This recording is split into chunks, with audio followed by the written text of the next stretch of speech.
효자라던 막내 아들이 어머니 통장으로 대출을 받았다. 효자라던 막내 아들 준석이는 정말 살갑게 굴었어요. 주말마다 집에 와서 집안일을 도와줬고 형광등도 갈아주고 수도꼭지도 고쳐주고 무거운 쌀도 척척 날랐어요. 큰아들과 큰딸은 바쁘다며 명절에도 잘 오지 않았고 그래서 나는 자연스럽게 막내를 더 예뻐했어요. 남편이 세상을 떠난 뒤 5년 동안 준석이는 내 유일한 위로였어요. 그날도 준석이가 집에 찾아왔어요. 엄마 오늘 은행 가야 하는데 같이 가요. 나는 무슨 일이냐고 물었어요. 준석이는 엄마 명의로 적금 하나 만들려고 한다고 했어요. 이자 좋은 상품이 나왔다면서 엄마 노후 자금 불려드리겠다고 했어요. 그 말이 너무 고마웠어요. 그래 그러자 하고 우리는 함께 은행으로 갔어요. 준석이는 창구 직원이랑 얘기했고 나는 옆에 앉아 있었어요. 잠시 후 준석이가 서류를 내밀면서 여기 사인하고 도장 찍으라고 했어요. 나는 안경도 쓰지 않은 채 도장을 찍었어요. 글씨가 너무 작아서 잘 보이지도 않았고 뭐라고 쓰여 있는지 굳이 물어볼 생각도 안 했어요. 그렇게 서류를 몇 장 더 작성했고 준석이가 시키는 대로 도장을 다 찍었어요. 은행을 나올 때 준석이는 적금 통장은 자기가 관리하겠다며 매달 돈도 알아서 넣어주겠다고 했어요. 한 달쯤 지났을 때 집으로 낯선 전화가 걸려왔어요. 김영애 고객님 맞으시죠? 대출 상환일이 지났는데 입금이 안 되고 있습니다.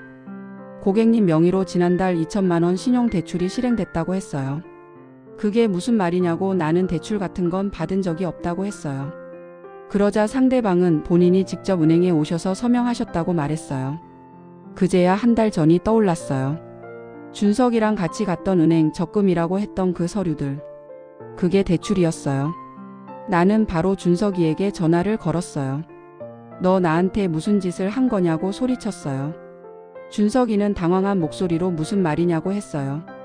나는 은행에서 전화 왔다고 내 명의로 2천만 원 대출 받았다고 했다며 따졌어요. 잠시 침묵하던 준석이는 결국 죄송하다고 했어요. 급하면 말을 해야지 왜 몰래 이런 짓을 하냐고 했어요. 준석이는 말하면 안 빌려줄 것 같아서 그랬다고 했어요. 사업 자금이 필요했다면서 석 달만 기다려 달라고 했어요. 사업만 잘 되면 바로 갚겠다고 했어요.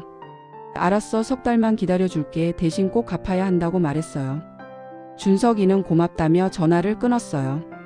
불안했지만 나는 아들을 믿어보려고 했어요. 석 달이 지나 다시 전화를 걸었어요. 대출금 언제 갚을 거냐고 물었어요.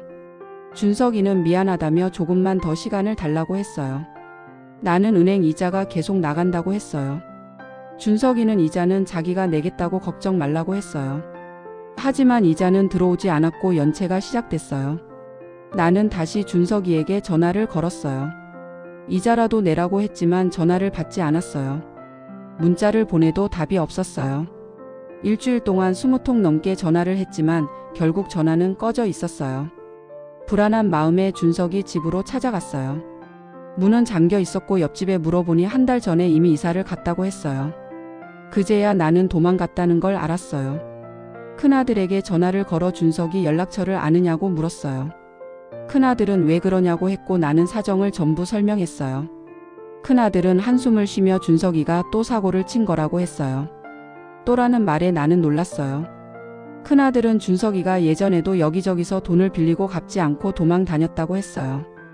효자라고 믿었던 아들이 사실은 사기꾼이었다니 믿을 수가 없었어요. 큰아들은 준석이가 주말마다 찾아온 것도 돈 때문이었다고 했어요.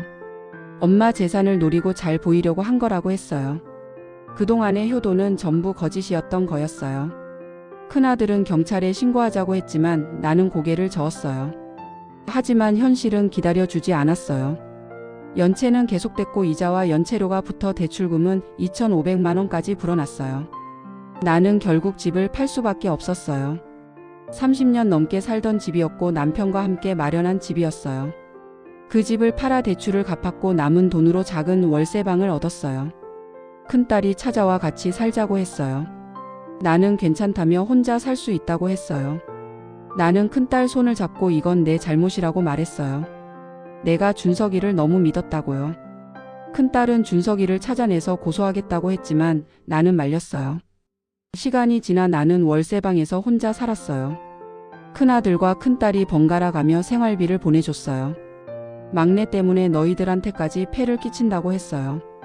큰딸은 그게 당연한 거라고 했어요. 효자인 줄 알았던 막내보다 진짜 효자는 큰아들과 큰딸이었어요. 어느 날 준석이에게서 전화가 왔어요. 거의 1년 만이었어요. 엄마 나야라는 말에 나는 차갑게 무슨 일이냐고 했어요. 준석이는 울먹이며 구치소에 있다고 했어요. 사기죄로 잡혔다고 하면서 도와달라고 했어요. 나는 한숨을 쉬며 말했어요. 나는 너 도와줄 여력이 없다고, 너 때문에 집도 팔고 월세방에서 산다고 했어요. 준석이는 자기가 아들이지 않냐고 소리쳤어요. 나는 단호하게 말했어요. 넌 이제 내 아들이 아니라고. 그 뒤로도 전화가 계속 왔지만 나는 받지 않았어요. 변호사 비용을 보내달라는 문자도 왔지만 무시했어요. 결국 준석이는 징역 2년을 선고받았고 나는 면회도 가지 않았어요. 큰아들이 한 번만 가보자고 했지만 나는 고개를 저었어요. 시간이 흘러 준석이가 출소했다는 소식을 들었어요. 어느 날 우리 집 앞에 나타나 용서해 달라고 울며 매달렸어요. 창문 너머로 이제 다시는 내 앞에 나타나지 말라고 했어요. 너 때문에 나는 집까지 잃었다고 했어요. 준석이는 며칠 동안 찾아왔지만 결국 큰아들이 쫓아냈어요. 지금 나는 큰딸 집 근처로 이사해 살고 있어요. 작은 원룸이지만 마음은 편해요. 큰딸은 매일 반찬을 가져다 주고 큰아들은 주말마다 찾아와 용돈을 줘요. 손주들은 할머니라고 안겨요. 나는 행복해요. 막내 아들은 잃었지만 진짜 효자들을 얻었어요. 효도는 말이 아니라 행동이라는 걸 이제야 알겠어요. 나는 다시 일어섰어요. 진짜 가족들 덕분에요. 그걸로 충분해요. 구독과 좋아요는 큰 힘이 됩니다. 막장 5분과 함께 특별한 이야기를 함께 해보세요. 우리 주변의 이야기를 빠르게 만나보세요.